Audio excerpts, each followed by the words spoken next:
जय हिंद।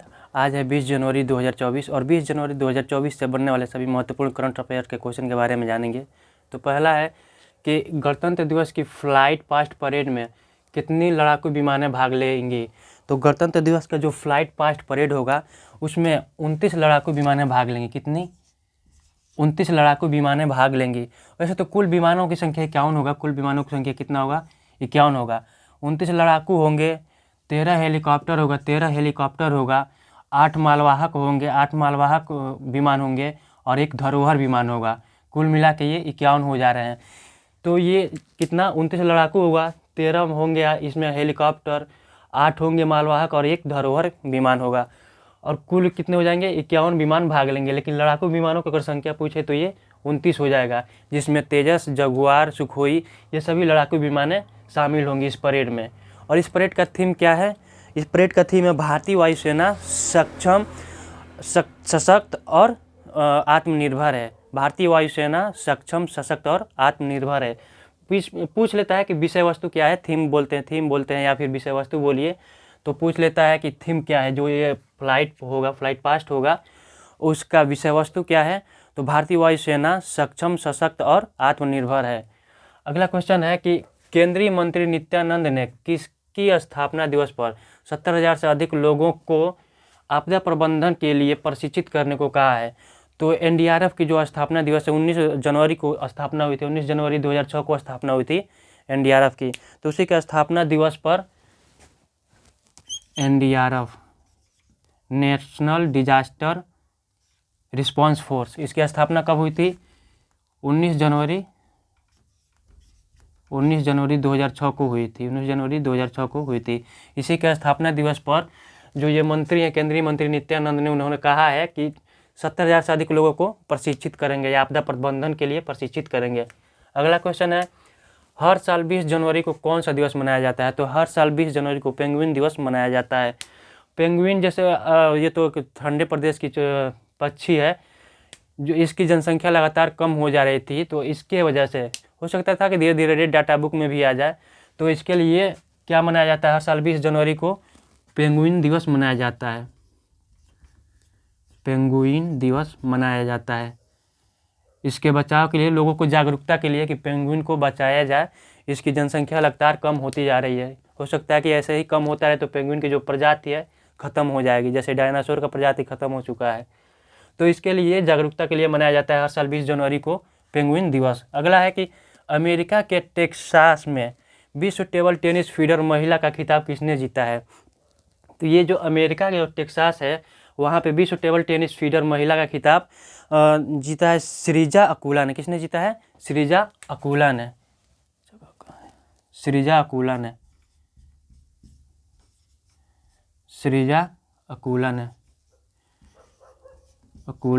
श्रीजा अकुला ने इसे जीता है। और ये अमेरिका की लिली को हराकर ये जीता है खिताब। अमेरिका की लिली एक थी, उस खिलाड़ी को हराकर इन्होंने जीता है। और ये टेबल टेनिस जीतने वाली भारत की पहली महिला है। अंतर्राष्ट्रीय टेबल टेनिस जीतने वाली भारत की पहली महिला है। अगला क्वेश्चन देखते हैं कि केरल के पद्मनाभम स्वामी मंदिर ने किस नाम का हाथ से चित्रित अनुष्ठानिक धनुष अयोध्या में राम मंदिर को भेंट किया है? तो जो ये धनुष है अयोध्या में मतलब भेंट किया, पद्मनाभम स्वामी मंदिर से आया है और अयोध्या मंदिर में स्थापित होगा। वहाँ दिया गया है, स्थापित मतलब चित्रित है, एक पेज की तरह है। तो वो अयोध्या में दिया गया है और इसका नाम क्या है? ओना बिल्लू। ये नहीं चल रहा है।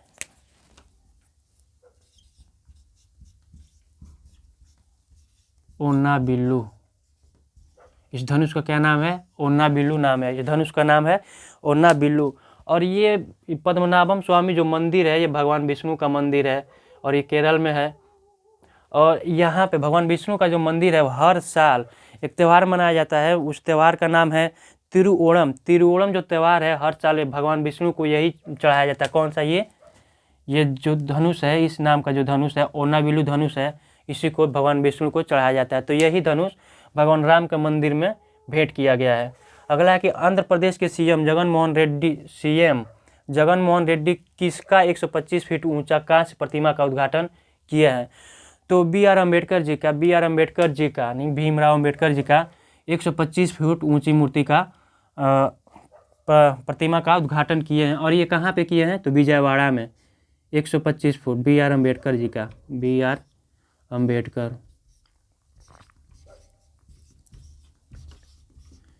अम्बेडकर जी का ये मूर्ति का उद्घाटन किए हैं और ये विजयवाड़ा में उद्घाटन हुआ। ये प्रतिमा विजयवाड़ा में स्थापित किया गया है। अगला कि अरुणाचल युवा समन्वय का तीसरा संस्करण अरुणाचल के किस जिले से शुरू हुआ है? तो अरुणाचल के दिबांग घाटी एक जिला है, वहाँ से इस खेल को शुरू किया। इस संस्करण समन्वय है, युवा समन्वय है। तो इसका कहाँ से शुरू किया गया है? ये दिबांग घाटी जिले से, दिबांग घाटी जिले से इसको शुरू किया गया है। और ये तीसरा संस्करण भी याद रखिएगा, ये तीसरा संस्करण है। अगला कि खेलो यूथ इंडिया गेम्स का छठा संस्करण कहाँ शुरू हुआ है? तो खेलो यूथ इंडिया का छठा संस्करण चेन्नई में शुरू हुआ है। कहाँ शुरू हुआ है? चेन्नई में शुरू हुआ है। और इसका उद्घाटन, छठे संस्करण का उद्घाटन, ये भी याद रखिएगा, छठा संस्करण है। जैसे इसमें ये तीसरा संस्करण है, कौन सा? अरुणाचल युवा समन्वय का तीसरा संस्करण है, तो वैसे ही खेलो यूथ इंडिया का छठा संस्करण है। ये भी याद रखिएगा, चेन्नई में इसका उद्घाटन हमारे पीएम मोदी जी ने किया है। अगला क्वेश्चन की मतलब शिक्षा मंत्रालय ने कितने वर्ष के आयु के विद्यार्थियों के लिए कोचिंग केंद्र में प्रवेश पर रोक लगा दिया है? तो 16 वर्ष से जो कम उम्र के जो बच्चे हैं, 16 वर्ष से जो कम के बच्चे हैं, उनको कोचिंग संस्था में प्रवेश से प्रतिबंध लगा दिया है। ये ज़रूरी भी था, क्योंकि लोग स्कूल में जो भी टीचर होते थे वो पढ़ाते नहीं थे, वो अपने यहाँ पे बुलाते थे, कहते थे कि हमारे कोचिंग पे आ जाना और हम वहाँ पढ़ा देंगे। स्कूल में पढ़ाई ठप होती जा रही थी और फीस भी ज़्यादा लेते रहते हैं बस पढ़ाई के नाम पे। वही चीज़ अगर स्कूल में पढ़ा दी जाएगी तो कोचिंग की ज़रूरत भी नहीं पड़ेगा। और सबसे ज़्यादा नुकसान क्या होता है कि ये जो प्रैक्टिकल जो होता है, प्रैक्टिकल के नाम पे लोगों को मतलब बच्चों को बुलाते हैं कि अगर हमारे पास कोचिंग नहीं करोगे तो प्रैक्टिकल में नंबर नहीं मिलेगा, जिसकी वजह से बच्चे मजबूरी में जाते हैं। मतलब पढ़ना तो नहीं चाहते हैं, वो चाहते किसी और टीचर के पास भी पढ़ना, तो नहीं पढ़ पाएंगे, क्योंकि उनको डर है कि अगर हम जिस टीचर के पास, जो हमारा टीचर है उसके पास अगर हम नहीं पढ़ते हैं तो हमारा प्रैक्टिकल में नंबर कम हो जाएगा। इसके वजह से मजबूरी में बच्चा पढ़ता है कोचिंग, और जो कोचिंग करना भी नहीं चाहता है उसको भी पढ़ना पड़ता है।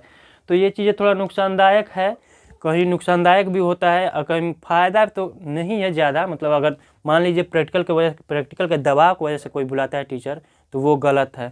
तो आज के कुछ करंट अफेयर्स के क्वेश्चन थे, इसको याद रखिएगा। जय हिंद।